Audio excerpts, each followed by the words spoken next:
절대 이 국민을 맡길 수 없겠습니다. 이것을 의회 국회타가 아니면 뭐라고 설명할 수 있겠습니까?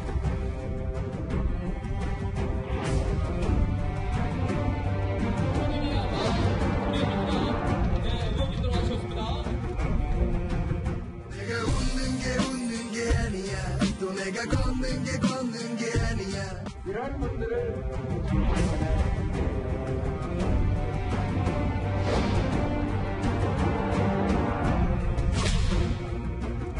국민들의 분노를 담아낼 집회, 범국민 서명운동 등과 함께 전국의 민생 현장을 찾아서 국민들과 함께 싸우는 국민 중심의 새로운 투쟁 방안을 모색할 것입니다.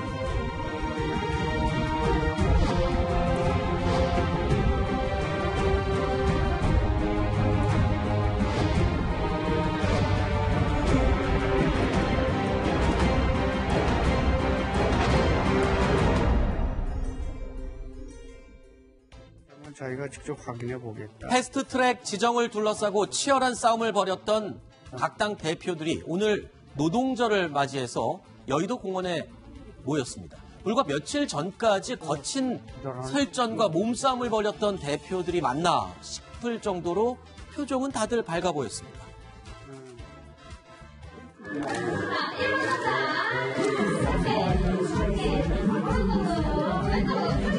좋아요.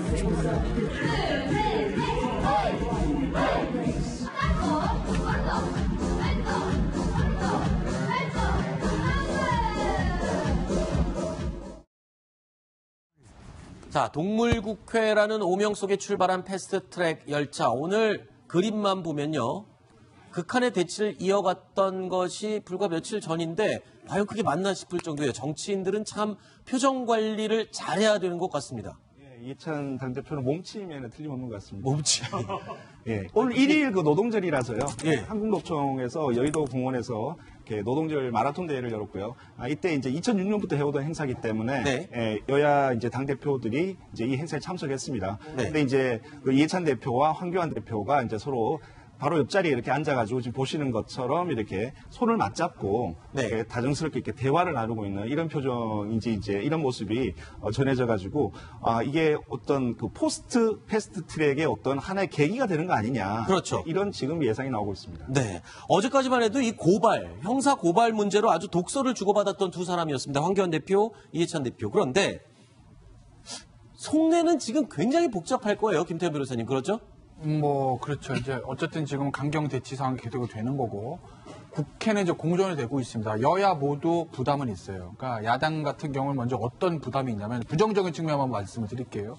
야당 같은 경우는 어쨌든 이 장외투쟁과 국회 선진화법이 있음에도 몸으로 이제 강행 처리를 막은 이런 부분들이 그렇죠. 보면 여러 가지 비판들. 그러니까 야, 국회 선진화법 너희가 만들어 놓고 너희가 이거 사문화시키는 거야? 이런 문제들. 그다음에 어쨌든 지금 민생 법안이 걸려 있습니다. 추경에 보면은 단순히 예산 살포의 추경적 성격이 없는 건 아니지만, 네. 예를 들어 강원도 산불이라든지 포항 지진 대책 예산들도 있거든요. 네. 그거 처리 안 하면 민생 법안 외면하는 건 너무하는 거 아니냐? 그렇죠. 야당이 수권 정당이 되기 위해서 반대만 하는 것이 아니라 대안에 제시해야 되지 않아? 이런 문제들. 네. 더군다나 내년 총선 때 여당발 역시 적폐 야당은 청산해야 되겠구나라는 그 프레임이 만들어질 우려. 이런 부담들이 있어요. 그렇죠. 그러니까 반대로 집권 여당인 더불어민주당은 어떤 또 부담이 있느냐. 어찌됐든 간에 선거제를 강행 처리하는 일은 한 번도 없었다. 또 공수처와 검경 수사권 조정 같이 국민 모두에게 다 영향을 끼치는 이런 거의 개헌과 비슷할 정도의 국가의 제도의 근간을 흔드는 법안은 합의 처리하는 게 맞음에도 불구하고 강행 처리했다는 이 부담이 있습니다. 네. 또 하나, 국회가 공전이 돼서 이게 민생 법안의 처리가 안 되고 추경도 처리가 안 되고 결과가 안 나오면 그것이 야당이 발목을 잡은 거건 여당의 독주이건 간에 어찌됐건 간에 결과가 안 나오는 것에 대한 부담은 집권 여당이 질 수밖에 없다. 그렇죠. 이런 정치적인 부담도 있기 때문에 네. 양측이 다 어느 순간에는 출구를 찾아야 되는데 네. 내년 총선이 걸려있기 때문에 과연 빠른 시일 내에 출구를 찾을 수 있을지 좀 의문입니다. 다만 하나 변수는 있다. 뭐죠? 5월 8일에 아마 5월 8일일 거예요. 다음 주에 민주당 새 원내대표가 맞습니다. 선출이 되는데 네. 그 원내대표가 선출이 되면 민주당의 원내 지도부가 새로 짜지는 것을 계기로 해서 뭔가 양측의 대화의 물꼬를 트일 가능성은 있기는 하다라고 말씀드리겠습니다. 지금 말씀하신 김태현 변호사 내용대로 집권 여당으로서의 부담감 때문이었을까요? 한국당을 제외한 여당 그리고 야4당 원내대표들은요. 오늘 회동을 하고 대국민 사과에 나서기 시작했습니다. 행과 대표의 모습만 보였습니다. 국회의원으로서 각 당을 이끌어가는 지도부의 일원으로서 면목이 없습니다. 패스트트랙은 법안 처리를 위한 시작이지 끝이 아닙니다. 우리 사당은 앞으로 열린 자세로 자유한국당과 협의해 나갈 것입니다. 이와 관련해 당장 오늘 오후라도 5당 원내대표 회동을 제안합니다. 자, 홍영표 민주당 원내대표 동물국회 모습이 빚어진 데 대해서 국민들께 사과를 했습니다. 하면서 이제 한국당 측에 국회 정상화를 요구를 했어요. 박주호 변호사님. 네, 어느 정도 야성을 회복한 게 아니냐. 네. 한국당도 지지도도 찾고 지지율도 올랐고 그렇기 때문에 뭐 얻을 것은 다 얻었다. 네. 이제는 마무리하고 돌아오라. 출구를 찾아야 된다. 네. 이런 말을 한 걸로 보이고요. 다만 나경원 원내대표는 그런 얘기를 정반대 얘기를 합니다.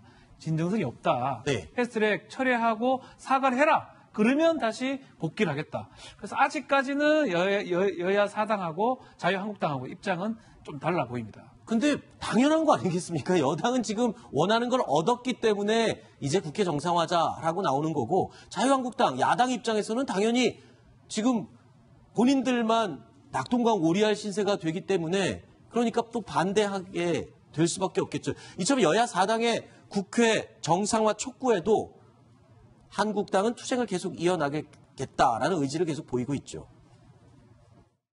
국민들의 분노를 담아낼 집회, 범국민 서명운동 등과 함께 전국의 민생 현장을 찾아서 국민들과 함께 싸우는 국민 중심의 새로운 투쟁 방안을 모색할 것입니다.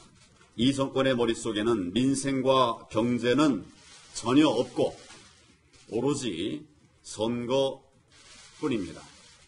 정말로 민생을 생각했다면 국회를 뇌사 상태로 몰아갈 수가 있겠습니까?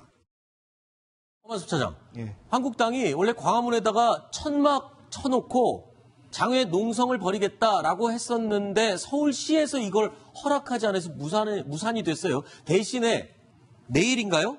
국회에서 삭발식을 지금 하겠다고 밝혔죠? 예, 그렇습니다. 당초에는 광화문 광장에서 천막을 쳐놓고 이렇게 계속 네. 농성을 하기로 했는데 박원순 서울시장을 비롯한 서울시 쪽에서 네. 이것을 허락하지 않겠다. 이것은 불법이다. 이렇게 얘기를 하면서 이제 제동을 거는 바람에 한국당이 이것을 사실상 지금 철회하고 있는데요. 아하. 한국당의 이런 부분에 대해서는 굳이 그렇게 하지 않고 이렇게 처리하는 것도, 신속하게 처리하는 것도 나름대로 잘한 것이다. 이런 의견도 있습니다. 대신에 2일에, 그러니까 내일이죠. 의원 10여 명이 이제 참여하는 방식으로 이제 국회 앞에서, 국회에서 이제 삭발식을 어허. 열겠다. 그리고 나서 선거제, 공수처, 민생 3.1체 콘서트 이런 걸 행사를 만들어서요. 네. 전국을 돌면서 이제 네. 이번 패스트 트랙의 어떤 부당성을 알리겠다. 네. 이런 지금 계획을 하고 있습니다. 대국민 홍보에 나선다라는 말인데 배종찬 센터장님, 네. 아니 이게 지금 서울시의 불허 때문에 천막 농성은 불허가 됐지만 한국당 내부에서는 오히려 이렇게 못하게 된 게 나은 걸 수도 있다 이런 의견도 있다고요. 명분도 뚜렷하지 않고 네. 이것도 지지율에 장기적으로는 별로 보탬이 안 될 수도 있거든요. 아하. 장애 투쟁을 했을 경우에는 보수정이 결집하는 단기적인 효과는 봤어요. 근데 네. 천막당사라는 게 언제를 우리가 기억나게 만드냐면은 박근혜 전 대통령이 네. 당대표 시절에 2004년도 그렇습니다. 예. 차떼기 정당 이랬을 때 그때는 본인들 스스로의 과오를 극복하기 위해서 천막당사 나왔거든요. 네. 그리고 아주 추울 때였어요. 네. 그랬는데 이것은 이번 패스트 트랙에 대해서 추가적으로 지속적인 반기를 들기 위해서 천막당사다. 이게 명분이 잘 안 나고 자칫 잘못하면 마치 지금 국민청원에 나오는 현상처럼 또 이 진보층이 결집하는 빌미를 줄 수가 있는 것이거든요. 네. 그렇다면 어쨌든 빨리 탈출구를 찾아야 되는 상황이 되는 건 맞습니다. 아직은 아니고요. 조만간 그 시점을 잡아내겠죠. 황교안 대표가 바로 그 절묘한 타이밍을 지금 찾고 있을 겁니다. 자, 이번 이 패스트트랙 글쎄요. 근데 이 민주당 또 입장은 정반대죠. 아까 잠깐 언급을 했지만 이 다시 국회 정상화 얘기를 하고 있으면서 패스트트랙 지정을 놓고 지금 성과 자축하는 일이 있었어요. 지금 이해찬 대표, 홍영표 원내대표가 국회 직원들과 보좌진들에게 크게 한턱 쐈다고요. 아니 뭐 피자 50판, 뭐 닭강정 160판 돌렸다는 건데 글쎄 뭐 이게 전쟁도 아니고. 네. 그래서 사실은 뭐 어떻게 목표로 보면 민주당 입장에서 어찌됐든 간에 난리 그 끝에 패스트트랙에 상정을 시켰으니까 뭐 자축하는 의미에서 뭐 수고했다는 의미에서 뭐 저렇게 뭐 피자 돌리고 닭강정 돌리고 그럴 수는 있는데 네. 어찌됐든 국회가 저런 모습을 보여준 건 사실 좋은 모습은 아니거든요. 그렇죠. 뭐 더불어민주당 사실 잘했다고 볼 수는 없습니다. 아까도 제가 말씀드린 선거법을 여야 합의하지 않고 강행 처리해 뭐 아직까지 뭐 본회의 통과된 건 아니지만 네. 패스트트랙이든 뭐든 간에 야당이 반대함에도 불구하고 저렇게 패스트트랙 처리했다는 건 사실은 해서는 안 될 거 아니겠습니까? 네. 법적인 합법성의 문제가 아니라 정치적 정당성의 문제에서요. 그런 거 봤을 때 과연 저렇게 지금 뭐 자축하고 뭐 저럴 땐가? 라는 저는 비판적인 시각으로 보지 않을 수 없고 이제 문제는 결국 이걸 풀기 위해서는 네. 야당한테 뭔가 명분을 줘야 됩니다. 네. 야당은 뭐 예전에 지금 여당이 야당일 때도 그랬고 이거는 국회를 보이콧 하든 장애 투쟁을 하든 야당은 어차피 야당이고 힘이 없는 야당이기 때문에 힘을 가진 여당과 청와대에서 뭔가 들어올수면 룸을 좀 만들어주고 명분을 조금은 줘야 되는 거예요. 네. 미운 사람 떡 하나 더 준다는 심정으로.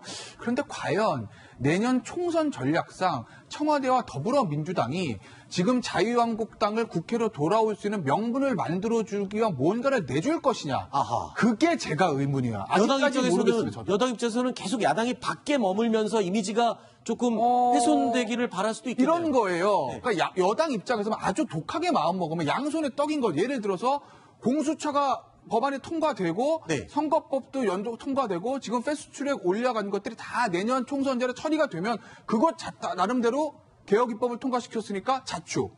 만약에 실패했다.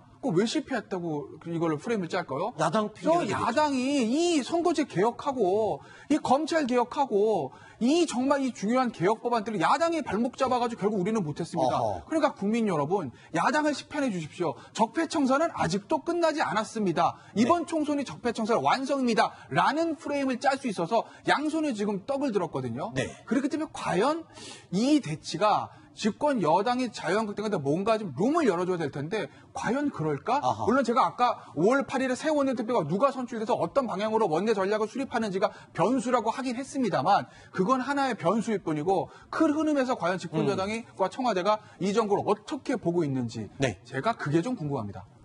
네. 예, 대국민 사과를 하면서 다른 한편으로 자기들끼리 자축하는 모습은 네. 아무래도 좀 보기가 안 좋은 것 같고요. 어허.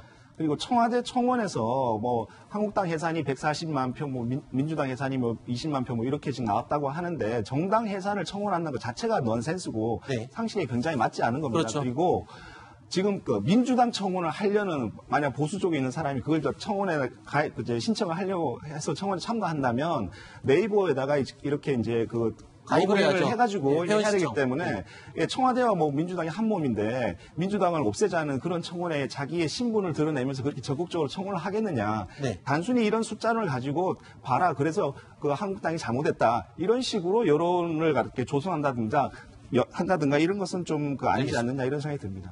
자, 이번 패스트트랙 국면에서 가장 눈에 띄는 정치인이 있다면 바로 이 사람이죠. 별명이 새로 생겼습니다. 키맨, 엑스맨, 동물국회 단초, 뭐 이런 수식어들이 많이 붙었습니다. 김관영 바른미래당 원내대표 이야기입니다. 어제 눈물의 기자회견으로 통합을 강조하면서 수습에 나섰죠. 그렇지만 반대파 의원들의 이 사퇴 압박은 더욱더 거세지기만 했습니다. 당내 갈등은 쉽사리 봉합될 것 같지가 않습니다. 그건 뭐 말만 하는 화해 메시지지. 김관영 대표는 여전히 거짓말로 일관하고 있습니다. 언론에 사죄 드린다고 얘기했으면 거기에 대한 행동, 정치적 행동을 해야죠. 그냥 말만 하면서 거짓스러운 눈물 흘린다고 그것은 받아들일 수 있는 부분이 아닙니다. 예, 저 사퇴할 의사 없습니다. 제가 스스로 판단해서 당의 발전을 위해서 내가 이 순간에 그만두는 것이 더 좋겠다라고 하면 모르지만 제가 사퇴하는 요구에 따라서 사퇴할 의사는 전혀 없습니다. 자, 허만섭 차장. 예. 아니, 김관영 원내대표가 당내 갈등을 감수하고 그리고 본인의 이런 이미지의 손상이 엄청나게 심각한데도 불구하고 패스트트랙을 강행한 진짜 이유가 뭐냐에 대한 분석들이 막 나오고 있는데 한 신문은 이런 분석도 했어요. 이번 패스트트랙이 바른미래당에 실질적인 도움이 되지도 않는다. 그럼에도 불구하고 김관영 원내대표는 왜 저랬을까? 이런 의문을 던지고 있거든요. 예, 왜 실질적인 도움이 되지 않냐면 지금 현재 바른 그 미래당의 그 지지율은 5% 정도입니다. 네. 5% 정도면 이게 연동형 그 선거제로 바꿔가지고 그래서 비례대표를 좀 많이 소수 정당에 얻는다고 하더라도 네. 지금 열석 안팎 이렇기 때문에 의석수가 많이 줄어들게 되는. 바른미래당 입장에서는 지금 새로 그렇습니다. 바뀌는 예. 선거제에 의하면 손해를 보는 입장이에요. 오히려 지금 여당의 들러리를 섬으로써 어떤 네. 그 바른미래당의 어떤 지지율이 더 떨어지는 네. 이것에 의한 그 당이 입는 상처가 더 클 수가 있다는 것이죠. 네. 그런데 김광현 원내대표 같은 경우에는 사보임을 하지 않겠다라고 의원총회에서 얘기해놓고 사보임을 했지 않습니까? 이것은 네. 이제 한쪽의 주장이긴 합니다만. 다르죠. 그 지금 오신환 의원과 봅니다만 만약 그게 사실이라면 김관영 원내대표는 본인의 약속을 깰 때부터 이미 무비콩강은 건넌 겁니다. 네. 그렇기 때문에 이제는 뭐 가고 하고 뭐 이렇게 할 그게 계제가 없기 때문에 네. 지금 이제 한 방향 길로 갈 수밖에 없습니다. 네, 김태호 변호사님. 네. 그런데 한쪽에서는 그래서 이런 얘기가 나옵니다. 도저히 말할 수 없는 그런 이유가 있을 것이다.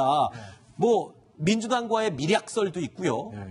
나름 총선 본인의 당선 뭐 이야기도 나오고 있고요. 근데 정말 말을 못할 이유가 뭐가 있을까요? 오늘 아침 이제 동아일보 인터뷰 제가 봤어요. 네. 거기 보니까 이제 그 동아일보 이제 인터뷰하는 기자분이 그걸 다 묻습니다. 네. 근데 끝까지 절대 아니다라는. 아니라고 그랬죠. 무슨 소리냐 아니라고 합니다. 뭐 아닌지 긴지는 뭐 봐야 되는 건데. 네. 왜 그런 추측들이 나올 수밖에 없냐면 앞서 말씀하셨듯이 허만섭 부장 얘기하셨듯이 발음이나 도움이 되는 것도 아니고 그리고 김관영 원내대표는 김앤장 변호사 출신입니다.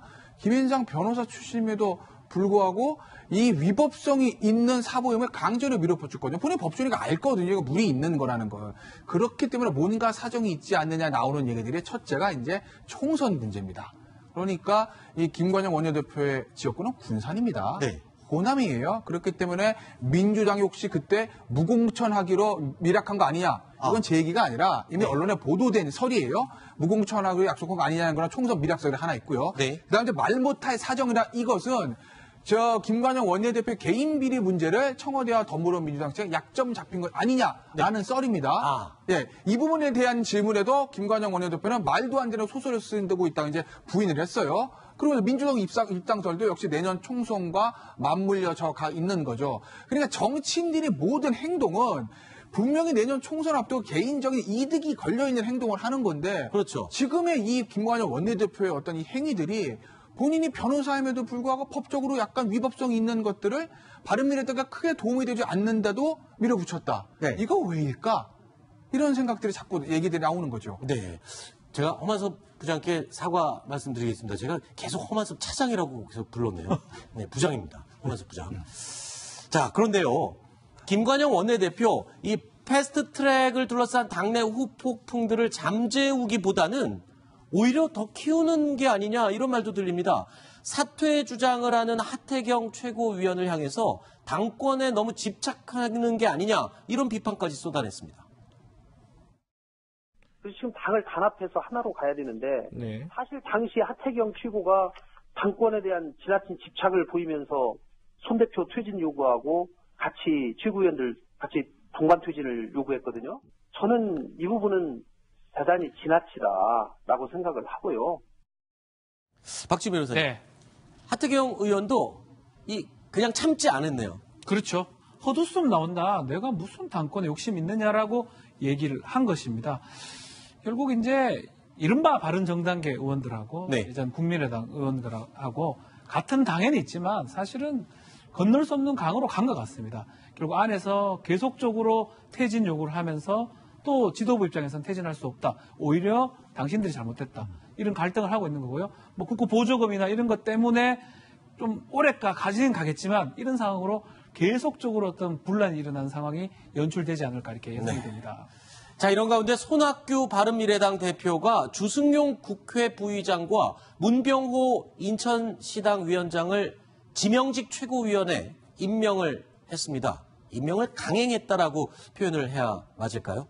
당내 갈등이 더 깊어질 수밖에 없는 상황이 됐습니다. 당무 집행을 정상화해야 되겠다고 하는 그런 절실한 요망 속에 오늘 최고위원 두 분을 지명을 하게 됐습니다. 최고위원에 계속 불참하고 계신 최고위원 세 분께도 당부의 말씀을 드립니다. 당의 화합을 방해하고 분열을 조장하는 행위, 이것은 결코 당에 도움이 되지 않습니다.